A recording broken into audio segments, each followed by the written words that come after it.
ভারতের যে বাবরি মসজিদ ধ্বংস হয়েছিল তার যে প্রথম হামবার চালিয়েছে তার নাম হচ্ছে বলবীর সিং। আল্লাহ তাকে ঈমান দান করেছিলেন, জোরে বলুন সুবহানাল্লাহ। শুধু ঈমান নয়, কেমন ঈমান দান করেছে।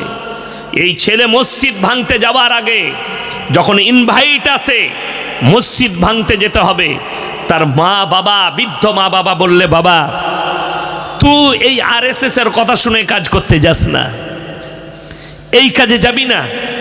কিন্তু বেটা আবেগে এসে মানেনি, বলবীর চলে গেছে, মসজিদ ভেঙেই ক্ষান্ত থাকেনি। সেখান থেকে দুটো ইট নিয়ে এসছিল। তার মা জিজ্ঞেস করলে প্রতিবেশীরা, হ্যাঁ রে ইটটা কি করবি? তার ভেতরে এতটা ঘৃণা ছিল ইসলামের প্রতি, আল্লাহর প্রতি, মসজিদের প্রতি, বললে সকাল আর সন্ধ্যা দুটো টাইম এই মসজিদের ইটগুলোর উপরে আমি পিশাব করব। জোরে বলুন নাউজুবিল্লাহ। শুনতে কত কষ্ট লাগছে। আল্লাহ রাব্বুল আলামিন সে ডিপ্রেশনে চলে এলো। ডিপ্রেশনে আসার পরে তার পরিবারের লোক একজন বড় আলিমে দ্বীন, যদিও আমি তার নাম উচ্চারণ করব না, মোবাইলে রেকর্ডিং হচ্ছে, একাধিক চ্যানেলওয়ালা এসছে, সেই আলেমের কাছে নিয়ে যাওয়ার পরে তার মা বলল, আমার ছেলে ডিপ্রেশনে এসছে। কখন থেকে? যখন থেকে বাবরি মসজিদ ভেঙে এসে ক্ষান্ত থাকেনি, ইট এনে তার উপরে দিন এবং রাত্রি পেশাব করে। সেই মোল্লা তাদিকে সালাহ দিলে যে তোমার ছেলে ভালো হওয়ার একটাই রাস্তা। বলে কি? বলে একে কালমা পড়ে মুসলমান হতে হবে এবং একে এক চেল্লার জামাতে পাঠিয়ে দাও। তার মা বললে, বলবীর বললে, আমি ভালো কি করে হব এটা খালি বলুন, আমি সব কবুল করতে রাজি আছি। জোরে বলুন সুবহানাল্লাহ। ইসলাম কবুল করলো, কলমা পড়লো। এক চেল্লা বলে গিয়ে 4 চেল্লা দিয়ে এলো জামাত থেকে। ঘুরে আসার পরে আল্লাহ তাকে এমনভাবে কবুল করলো, সে নিয়ত করলো মসজিদে বসে আল্লাহর কাছে কেন কেন, আল্লাহ তুমি আমার মৃত্যু দিও না, আমি 100টা মসজিদ তৈরি করব, তারপরে তুমি আমার মৃত্যু দিও। সে বেচারা 70টা মসজিদ তৈরি করেছে নিজের হাতে। গত 1 বছর আগে ইন্তেকাল করেছে, আল্লাহ তাকে জান্নাতবাসী করুক, বলুন আমিন। কি বুঝলেন এখান থেকে? হিদায়েতের মালিক সকলে বলুন কে? আল্লাহ। আল্লাহ যাকে হিদায়েত দিবেন সে হিদায়েত পাবেন। সে বেঈমানের ঘরে হোক, আর খ্রিস্টানের ঘরে হোক, আর দলিতের ঘরে হোক, আর আদিবাসীর ঘরে হোক, আল্লাহ যাকে কবুল করবেন আল্লাহ তাকে ঈমান দান করবেন।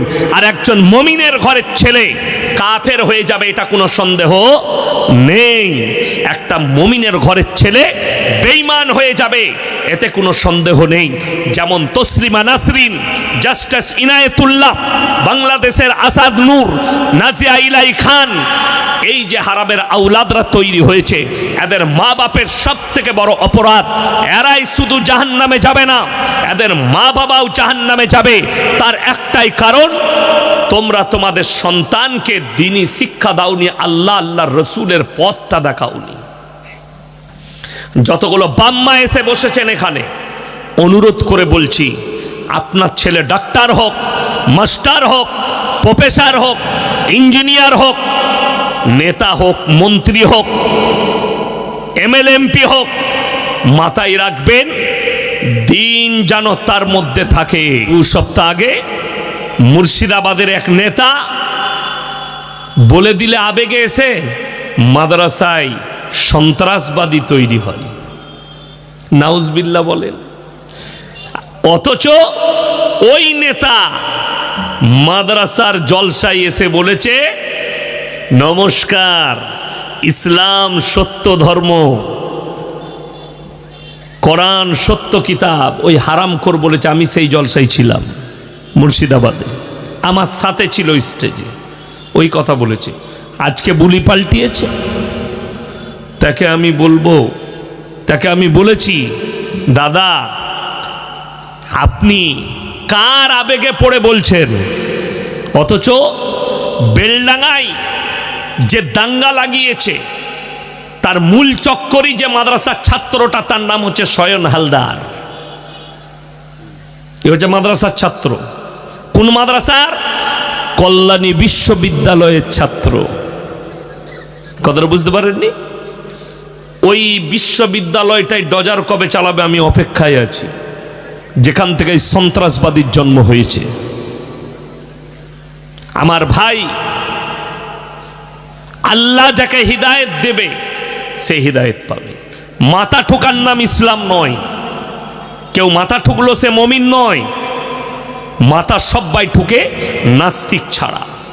কেউ পূবে, কেউ পশ্চিমে, কেউ উত্তরে, কেউ দক্ষিণে, কেউ গাছের সামনে, কেউ কবরের সামনে, কেউ আগুনের সামনে, কেউ পানির সামনে, কেউ পাথরের সামনে, কেউ মাটির মূর্তির সামনে। যার যেখানে বিশ্বাস সে সেইখানে মাথা ঠুকে।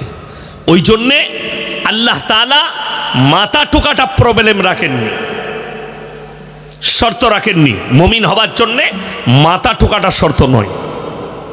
আপনাকে বলে দিই, এই শীতকালে দেখবেন বিভিন্ন জায়গায় ফুটবল টুর্নামেন্ট হচ্ছে না হয় খেলা। তো 2-4 বছর 5 বছর আগে আমার এলাকায় এক জায়গায় ফুটবল খেলা হচ্ছে টুর্নামেন্ট। তো অনেক এলাকার মানুষ খেলা দেখতে গেছে, মুসলিম যুবকরাও গেছে, একজন মোটামুটি নামাজ পড়ার চাচা গেছিল।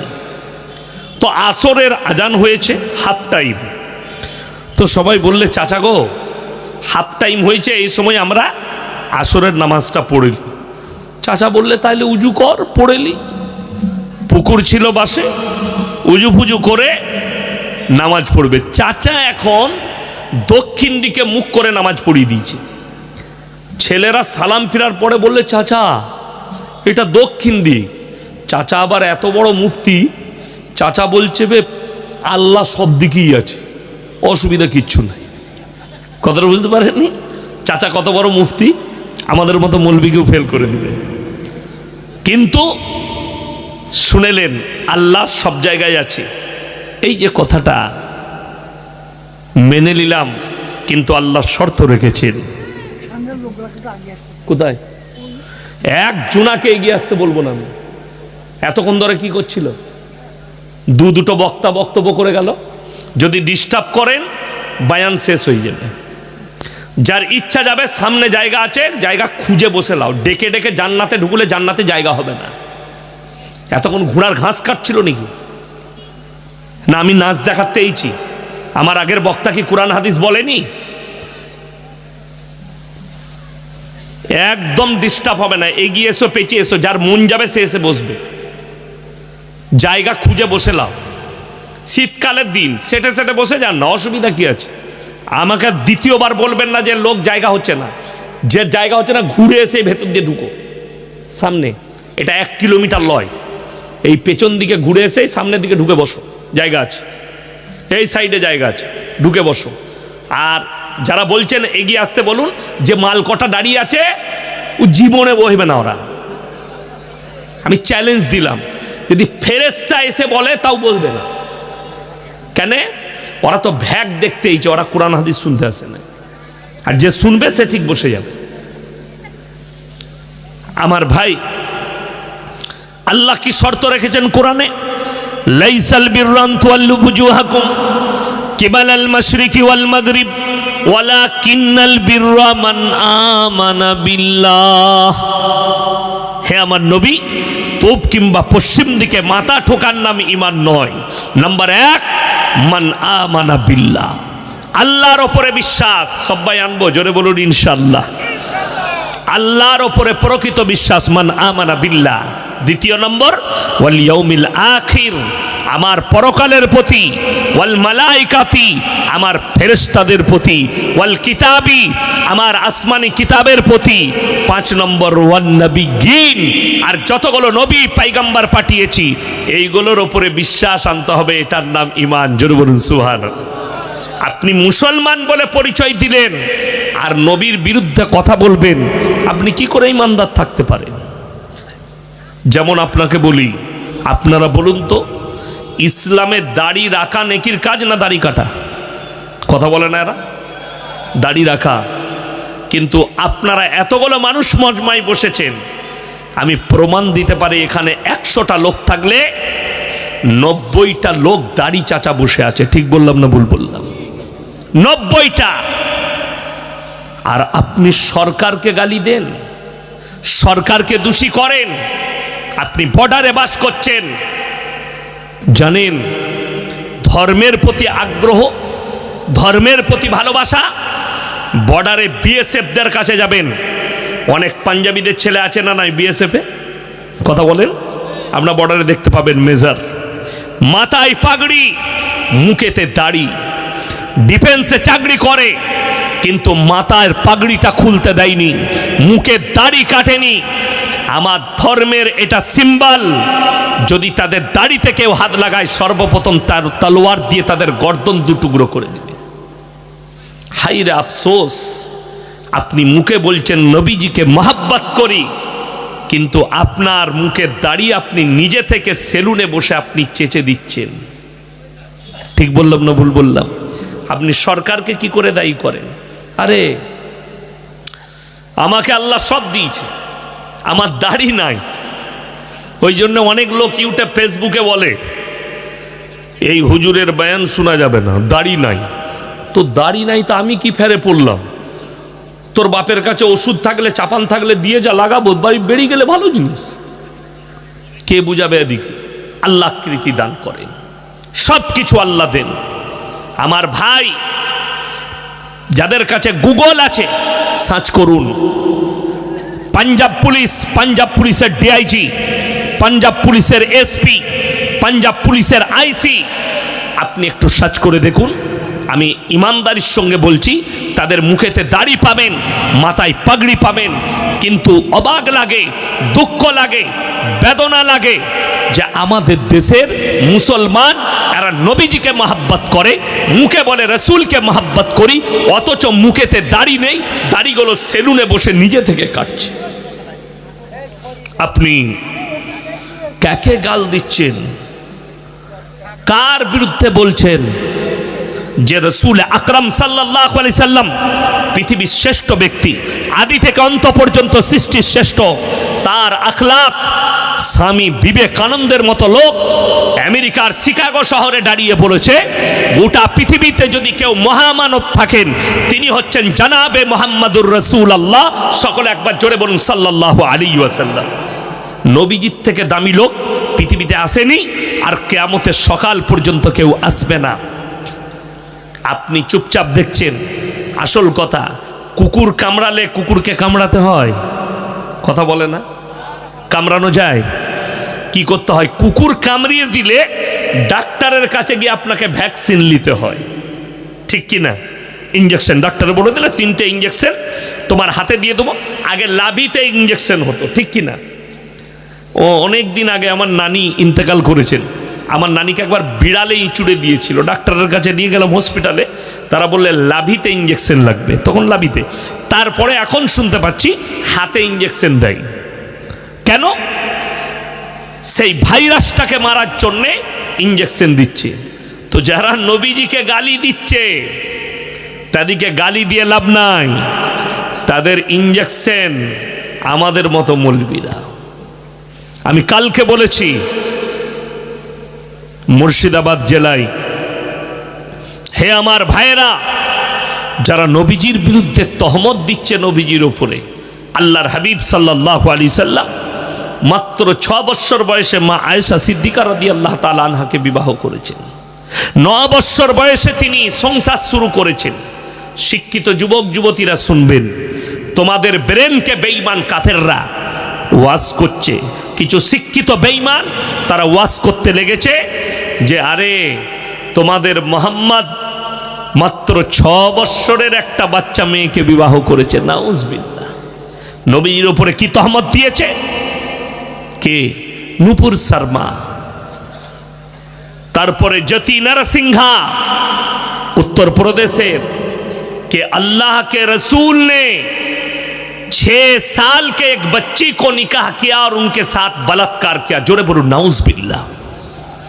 এই কথাটা শুনলে বুকটা ফেটে যায়। নবীজির উপরে এত বড় তহমত শুনলেন। নবীজি সাল্লাল্লাহু আলাইহি সাল্লাম আজ থেকে 1444 বছর আগে তিনি বিবাহ করেছেন। কত বললাম? 1444 বছর আগেকার ঘটনা। স্কুলের হেডমাস্টারের মাথার ওপরে কাদের ছবি থাকে? ভারতের যতগুলো মনীষী আছে, ঠিক কিনা? কে কে?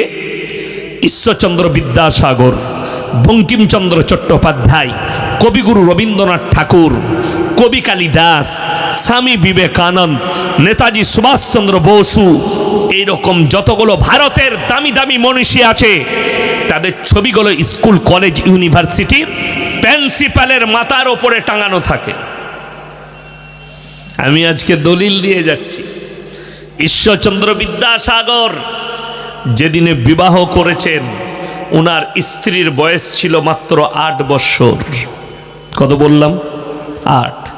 নবীজি সাল্লাল্লাহু আলাইহি সাল্লাম সংসার শুরু করেছেন 9 বছর বয়সে মা আয়েশার সাথে। আচ্ছা, ঈশ্বরচন্দ্র বিদ্যাসাগর 500 বছর আগেকার না 150 বছর? কথা বলে না? 100 থেকে 150 বছর আগে ঈশ্বরচন্দ্র বিদ্যাসাগর। তিনি 150 বছর আগে একটা 8 বছরের মহিলাকে বিবাহ করলেন, বাচ্চা মেয়েকে। আমাদের অভিযোগ নাই এটার উপরে, বিন্দুমাত্র অভিযোগ নেই ঈশ্বরচন্দ্র বিদ্যাসাগরের ওপরে। যুগটাই ওটা ছিল। 1 নম্বর, কবিগুরু রবীন্দ্রনাথ ঠাকুর যেদিনে বিবাহ করেছেন ওনার স্ত্রীর বয়স ছিল 11 ইয়ার্স, 11 বছর। বঙ্কিমচন্দ্র চট্টোপাধ্যায় যেদিনে বিবাহ করেছেন ওনার স্ত্রীর বয়স ছিল 5 ইয়ার্স, 5 বছর। তোমাদের বাপের হিম্মত থাকলে ইনাদিকে একবার বলাৎকারী বলে দেখাও। নবীজিকে বলাৎকারী বলছো, তবে একটা জিনিস জানবেন, যার চর্চা বেশি তার দাম বেশি। গোটা পৃথিবীর এখন মাথা ব্যথা নামাজ, রোজা, মাদ্রাসা, মসজিদ, কোরআন, ইসলাম, রসুল মোহাম্মদ, এটাই হচ্ছে পৃথিবীর মাথা ব্যথা। ভারতের যতগুলো মিডিয়া আছে কুত্তা মিডিয়া, এদের কাজ হচ্ছে সকাল থেকে সারা দিনে যদি একবার ইসলামের নামটা না নেয় এদের পেটের ভাত হজম হবে না। দেখে বাংলাদেশ ভারত নিয়ে যে মিথ্যাচার করছে, আমাদের পশ্চিমবাংলার একটা মিডিয়া আছে রিপাবলিকে, তার নাম হচ্ছে কুকুর রঞ্জন। নাম শুনেননি? আমি তার নাম রেখেছি কুকুর রঞ্জন, ময়ূর রঞ্জন বলা যাবে না। বড় কষ্ট লাগে, মিথ্যাচার করছে। কে একজন কলকাতায় দাঁড়িয়ে একটা নেতা বললে ঢাকা থেকে 1000 রিস্কা নিয়ে বেরিয়ে গেছে কলকাতা দখল করবে। ইউ গাঁজা খেয়ে বলছে, আর যারা ওই দিক থেকে বলছে তারাও গাঁজা খেয়ে। আচ্ছা, রিস্কা নিয়ে কোনো দেশ দখল করা যায়? কথা বলে না? আর কোন পাগল ছাগল বলছে যে রিস্কা নিয়ে ঢাকা থেকে এসে কলকাতা দখল করবে? কত দুঃখের বিষয়। আর আমাদের বর্ডারে যেদিকে সেনা রেখেছি, সেনারা যিনারা আছেন তারা ওইখানে বসে বসে চা খাবে আর তারা ঢুকে পড়বে। এই দিক থেকে যে বলছে সেও গাঁজা খেয়ে, ওদিক থেকে যে বলছে সেও গাঁজা খেয়ে। আর এই মিথ্যা অপপ্রচার রিপাবলিক টিভি, আমি কালকে বলেছি, আজকে আবার আপনাদেরকে বার্তা দিচ্ছি, হে আমার যুবক, হে আমার যুবতী, হে আমার মুসলমান ভাই যাদের কাছে মোবাইল আছে, রিপাবলিক টিভি এই চ্যানেলটাকে মুসলমানদের বয়কট করা দরকার। সবাই করবেন? জোরে বলুন ইনশাল্লাহ। এদের প্রতিনিয়ত কাজ ইসলামের বিরুদ্ধে, কোরআনের বিরুদ্ধে এদের সম্প্রচার করা, ইসলামের বিরুদ্ধে বিদ্বেষ উগলে দেওয়া। অবাক লাগে, আমি যে দেশটাই বাস করছি এই ভারতের মাটিতে, এই দেশেই জন্ম নিয়েছি, কিন্তু দুঃখটা কোথায় জানেন? একটা মুসলিমদের মেয়ে সে যদি বোরকা পরে হিজাব পরে স্কুলে যায় তাকে কোর্টেতে যেতে হচ্ছে কেস লড়ার জন্যে। আর আমাদের দেশের এয়ারপোর্ট আর বাজারগুলোয় যে মেয়েরা ন্যাংটো ঘুরে বেড়াবে তাদেরকে বলা হচ্ছে নাইস, বিউটিফুল, দারুণ লাগছে, তাকে কেস লড়তে হয় না। এর থেকে দুঃখ আর কিছু নেই। আপনারা কি মনে মনে করছেন ইসলাম মিটে যাবে? আপনারা কি ভাবছেন কোরআন মিটে যাবে? আরে আসামের মুখ্যমন্ত্রী হিমন্ত বিশ্ব শর্মাজি मीडिया सामने बोले मेरा लक्ष्य है कि इस्लाम को मिटा दूं, इस्लाम मिट जानी चाहिए दुनिया से, इस्लाम करुणा की तरह मिट जाना चाहिए। और सबथेके दुखेर विषय শুনেছেন করোনাতে কোনো মৌলী সাহেবের মৃত্যু হয়েছে? কথা বলে না? না। কেন জানেন? বিশ্ব স্বাস্থ্য সংস্থা করোনার সময় যে সার্কুলার জারি করেছিল, তার মধ্যে মারাত্মক সার্কুলার যেটা সর্বপ্রথম ছিল করোনা থেকে বাঁচার উপায়, সেটা হচ্ছে তোমরা বেশি বেশি করে হাত মুখ পা ধৌত করবে। আমরা নামাজ কবার পড়ি? 5 ওয়াক্তের নামাজে কবার উজু করি? 5 বার। জোরে বলুন সুবহানাল্লাহ। 5 বার চেহারা ধৌত করি, 5 বার হাত ধৌত করি, 5 বার পা ধৌত করি, 5 বার মাথা মোছা করি, করি না করি না? তাইলে করোনা আর আমার কাছে আসবে? অমিতাভ বচ্চন মোবাইলে ডাইল করলেই অমিতাভ বচ্চনের গলা শোনা যাচ্ছিল, ঠিক কি না? অ্যাড দিচ্ছিল কিসের? अब लोग करोड़ों से बचिए, अपने आप को सुरक्षित रखिए। ও হারাম খোরেরই হয়েছিল করোনা। তো যার নিজের বাঁচার ক্ষমতা নাই সে লোককে কি বলবে? ওর গলাটা আবার কোম্পানিরা ভাড়া করে অ্যাড দিচ্ছিল, নাউজবিল্লাহ। আরে আমাদের মতো মৌলবীর ভাড়া দে, আমাদের গলা দে, মানাবে। আমরা আল্লাহর উপরে ভরসা রাখি। এরা বলছে ইসলামকে মিটিয়ে দেবো, কোরআনকে মিটিয়ে দেবো। আল্লাহর কসম, আল্লাহ কোরআনে ওয়াদা করে